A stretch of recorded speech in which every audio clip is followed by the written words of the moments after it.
Section 6-3 is on the uniqueness theorem and properties of logarithmic functions. The objective of this section is to use the uniqueness theorem for derivatives to prove that this ln of x function that we defined in the last section as the definite integral from 1 to x of 1 over t dt, that it is a logarithmic function and has the properties of logarithms. All right. So let's start out with just a quick recall there. We saw that in the objective, but recall that the definition that we saw in section 6.2 for this ln of x function was ln of x is equal to the definite integral from 1 to x of 1 over t dt for x greater than 0. And using the second form of the fundamental theorem of calculus, we were able to find what the derivative of this function is. It's 1 over x. And what we noticed is that is the same derivative as the natural log function that we learned back in chapter 3. So the question is this function here, in fact, the exact same function as the natural log of x? All right, and that's the objective of this section here. Let's start out with the logarithm properties, and we'll just bring all these up here so you can see them. There are 4 of them here. The properties of a logarithm, and we saw these back in chapter 3 as well as a recall. You saw those in pre-calc as well, but we defined them in terms of a log base b earlier. But now let's put them in terms of a natural log, that if you've got a natural log function and it has this product property, that the natural log of a times b is equal to the natural log of a plus the natural log of b. That's the property, one of our properties of being a logarithm. The quotient property is that the natural log of a divided by b is equal to the natural log of a minus the natural log of b.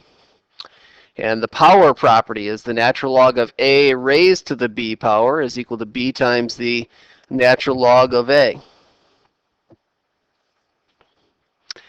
And finally, the intercept property, that's our x-intercept we're talking about. The natural log of 1 is equal to 0. So those are the properties for our natural logarithm. And if we're trying to prove that this ln of x function that we defined in the last section is a natural log function, then it has to have all these properties. And that's what we're going to go through and prove here in this section, that it does in fact have all these properties as well. In fact, we're going to start with one of those right now, the easiest of them actually, but we'll start with one of them, and that's the intercept property. That is that the ln of 1 is equal to 0. We will prove that for our ln function. Remember that ln of x is equal to the integral from 1 to x of 1 over t dt. That's what we defined up above there for x greater than 0. So therefore, the ln of 1 is equal to the integral from 1 to 1 of 1 over t dt, just simply replacing x there with 1. And of course, this is saying to find the definite integral of some function from 1 to 1, starting at 1 and ending at 1, which means you have no definite integral there, no area. It's equal to 0. So in fact, the ln of 1 is equal to 0. So our ln function has the same property that the natural log function has as far as the x-intercept is concerned. All right, so that's one out of the 4 properties there. And we'll look at the other ones, the proof of those other properties a little bit later.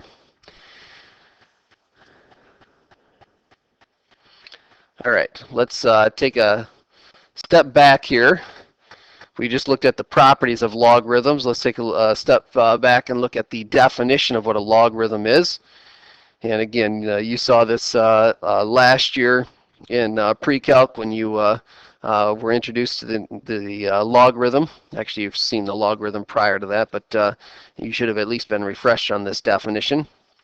Anyways, nonetheless, you'll see it again here, I guess, if you don't recall that. We also saw that back in chapter 3. We introduced you to this as well. But here's the definition of a logarithm. We say that a is equal to log base b of c if and only if b to the a is equal to c, where b is greater than 0 and b cannot be equal to 1, and c is greater than 0. Those are the constraints there that we're working with, but there's the definition. You can go from a logarithm to an exponential, basically.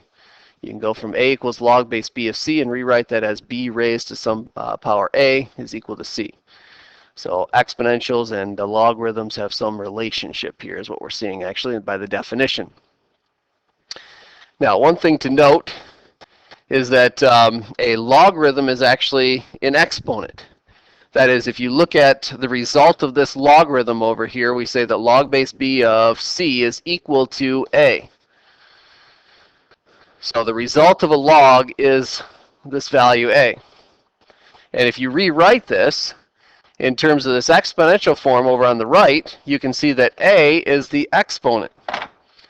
So when you get a result from a logarithm, you get this value of a, and really what that represents is some exponent in this other equation, b raised to the a power, where a is that logarithm, is equal to c. So a is a exponent there. A logarithm, the result of it is some exponent. And in fact, to evaluate a logarithm or to calculate a logarithm, you're really answering this question, which actually comes from this second way to write this in that exponential form. You're asking yourself this question: what power do I raise base b to in order to get this value of c? So when you're asked to calculate log base b of c, you're saying what base do I have to raise b to, or excuse me, what power do I have to raise base b to in order to get c? So with that in mind, we can answer some pretty easy logarithm problems. Let's just take a look at a few examples here. So if we ask to find the log base 2 of 8, again, what that's saying is what power do I have to raise the base 2 in order to get a value of 8? 2 raised to what power is equal to 8? Well, 2 to the third power is equal to 8. So therefore, log base 2 of 8 is equal to 3, because 2 cubed is equal to 8. Right, here's where we're getting our answer, just like we saw up above there, that you can rewrite that as b to the a is equal to c. That's what we actually have there. The base is 2, raised to the result of our logarithm, the a, is equal to that c value. So we can calculate some of these. As long as they're nice numbers, we can do this. Let's check out another one here. Log base 10 of 0.1. Well, again, that's saying what power do I have to raise 10 to in order to get 0.1? Well, 0.1 is a tenth. That would be 10 to the negative 1. So the answer here is a negative 1, and that's because, oops, I can spell that, because 10 raised to the negative 1 power is equal to 0.1, or that's 1/10 if you want to think of it that way, same thing. And again, the exponent there is the result of our logarithm. All right, let's take a look at one last one here, just as one more example. So here we've got log base 16 of 4. So again, you got to ask yourself, what power do I have to raise 16 to get 4? 16 to what power is 4? Well, I know the square root of 16 is 4, and the square root is the 1/2 power. So this would be 1/2. And again, that's because 16 to the 1/2 power is equal to 4. Again, the result of our logarithm is an exponent. Okay? So that's kind of a side note here. You don't really, that's not the focus on this section here, obviously, but I just want to make sure we're clear on what we're calculating when we're talking about finding logarithms. This is what a logarithm is. All right. There's a couple of other properties that we have with logs, or I guess one more here in particular is the change of base property. And in general, the change of base property says that the log base b of x, you can rewrite that in terms of any other base. We'll say base a here. That's equal to the log base a of x divided by the log base a of b. So I went from base b logarithms to, or a logarithm to base a logarithms. Okay, so the quotient of two base a logarithms. So that's our change of base. I can go from base b to base a. Now, in particular, for us, we're working with the natural log. So the natural log property of this, natural log, of course, is log base e. So if I have log base b of x, I can rewrite that as log base e of x over log base e of b. And again, log base e of x is our natural log function. So that's the natural log of x divided by the natural log of b. Or if you want to, natural log of b is really a constant here in this case, I guess. The x is the variable, the base there, b would be a constant. So you could rewrite that as 1 over the natural log of b, so you have some constant out front times the natural log of x. And seeing that, if I'm asked to find the derivative of a logarithm of any base, I now have a technique that I could use to find that derivative. I know what the derivative of natural log is equal to, so I could do a change of base to get it in terms of natural log, and then take the derivative that way. In fact, there is our property for the derivative of a log of any base. The derivative of log base b of x. You can replace log base b of x like we had up above there with 1 over the natural log of b times natural log of x. And the derivative of that, of course, the 1 over the natural log of b is a constant, so the constant stays out front, 1 over the natural log of b, times the derivative of our function, derivative of natural log of x, excuse me, derivative of ln of x, is what I should be saying here, is 1 over x. So there is our rule for the derivative of log of any base. So you can remember that either way. If you want to always just go back and do a change of base with a log of any base and then take the derivative of with natural log. Or if you prefer, you can do a change of base, or excuse me, you can use this property that we just wrote down that I know the derivative of log base b of x is just going to be 1 over the natural log of the base times 1 over x. Either way, of course, is fine. You'll get the same result either way. I'm going to suggest that you learn this new rule for the derivative of log base b. But if you prefer just using the rule for natural log that you already know and using the change of base property, and the combination of those two will get you the answer too. All right, so let's try a couple examples here. Example 3 is finding the derivative. It says if f of x is equal to the log base 10 of x. It says find an equation for f prime. All right.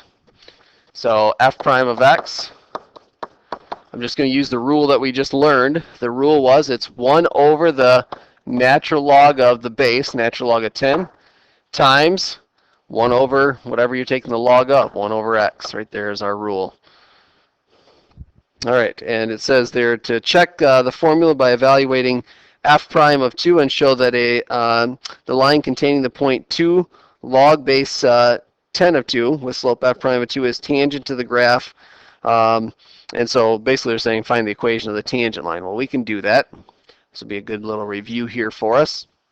We've already got the derivative, so I can find out what f prime of 2 is equal to. And of course we get 1 over the log base, or the natural log of 10 times 1/2, or if you will, that's 1 over 2 natural log of 10. So that's the slope of our function. And we need a y value. We got the x value is 2. We need a corresponding y value, so just plug that into the original function. And I guess you can do this either way here. I'm going to write it first as log base 10 of 2. Just plugging that right into the original function, log base 10 of x. But probably more helpful for us, actually we do have common log on our calculator, but if you want to write this in terms of a natural log, it'd be 1 over the natural log of the base 10 times, oops, actually, I'm going to do a change of base on this thing is what I'm trying to do. So it's going to be the natural log of 2 over the natural log of 10. You could write it as 1 over the natural log of 10 times natural log of 2 as well, but there's what that's equal to. So we have a x, a y, and we have a slope. We are all set for point slope formula. Y minus, y minus y1 is equal to m times x minus x1. And so you get y minus y1 is the natural log of 2 over natural log of 10. and that's equal to our slope we said was 1 over 2 natural log of 10 times x minus x1 is the 2. And if you will, we'll move that constant over to the other side. So we've got 1 over 2 natural log of 10 times x minus 2. If you want to multiply that through there, you could. I'm going to leave it just like that. I'll just add on the natural log of 2 over natural log of 10 at the end here. Now that function right there should be the linear function that's tangent to our curve at x equals 2. This is what we call the linearization of this function at x equals 2. Let's use our calculator and see if in fact we end up with that. So let's put in the original function that they gave us, which was log base 10 of x. That's the common log, by the way. So you can just simply say log of x.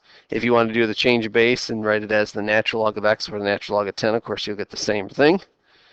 And let's graph along with that our linear function that we just came up with. So it's 1 divided by 2 natural log of 10. And we'll multiply that by x minus the 2. And then add on our constant at the end, which is the natural log of 2 divided by the natural log of 10. And there is the original function as well as this tangent line they wanted us to sketch. And so let's graph this. Let's see. Let's just do this in a smaller window here. I think if we go from 0 to 5. Actually, let me center this around x equals 2. So let's go from -1 to 5. So that x equals 2 will be at the center of our screen there. And then for our y values, we don't need to get too far outside of the x-axis, actually. Let's go from -2 to 2. Should be sufficient there. The natural log function, of course, or the common log as well as the natural log, stays pretty close to the x-axis as it comes in through there. So there's the original function, and there is our tangent line at x equals 2. All right. All right, looks pretty good.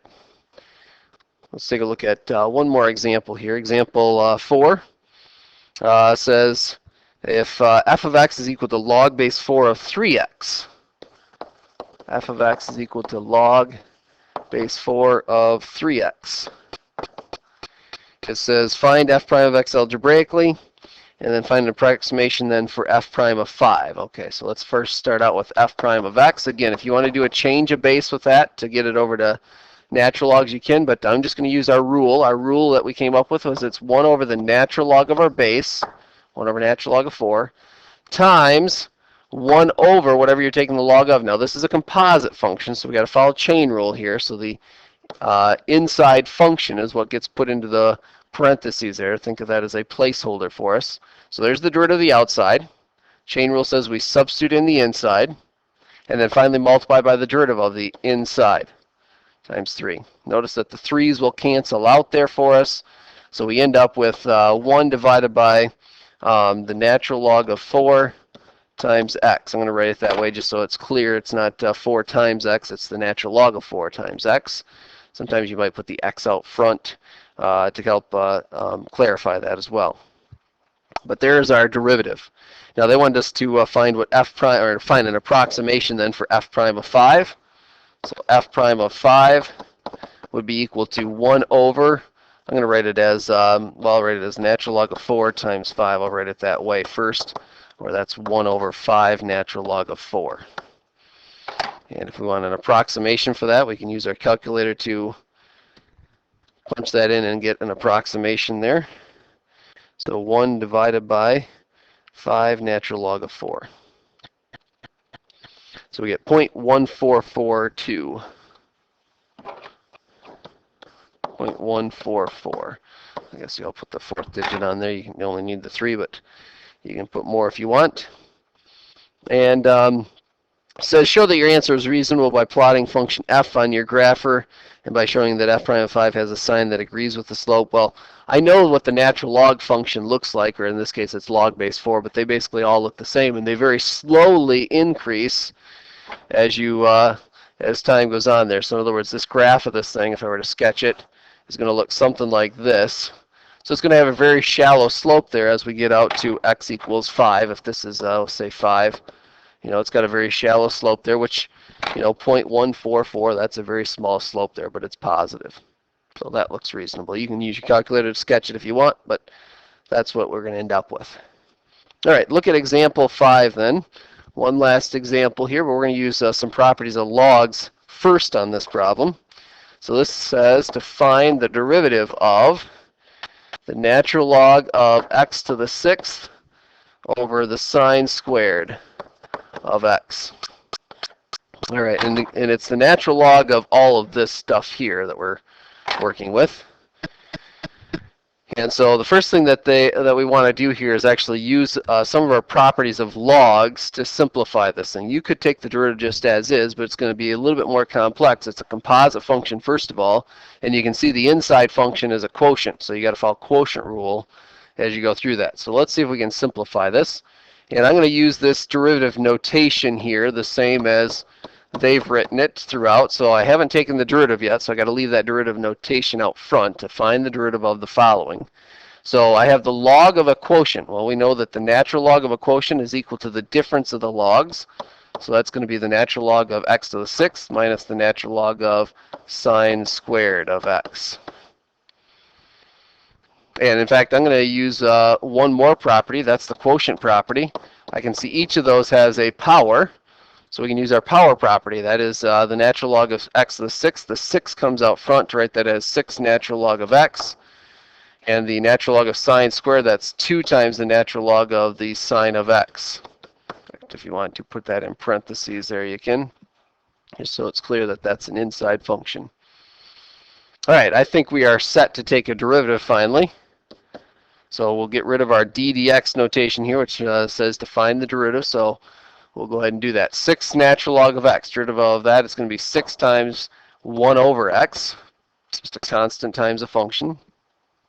And then minus 2 times, now the natural log of sine of x is a composite function, so follow chain rule. That's 1 over something. That's derivative of the outside. Chain rule says to substitute in the inside function, sine of x, and then multiply by the derivative of the inside. Derivative of sine is cosine of x. So you end up with 6 over x minus 2 cosine of x over the sine of x. And you can leave your answer in that form, that's fine, but if you really like your trig identities, cosine of x over sine of x, that looks like one of our quotient properties. Cosine over sine is cotangent, so that's minus 2 cotangent of x. And there is our derivative of that function. All right, and that's as far as we're going to go here with the first half of this.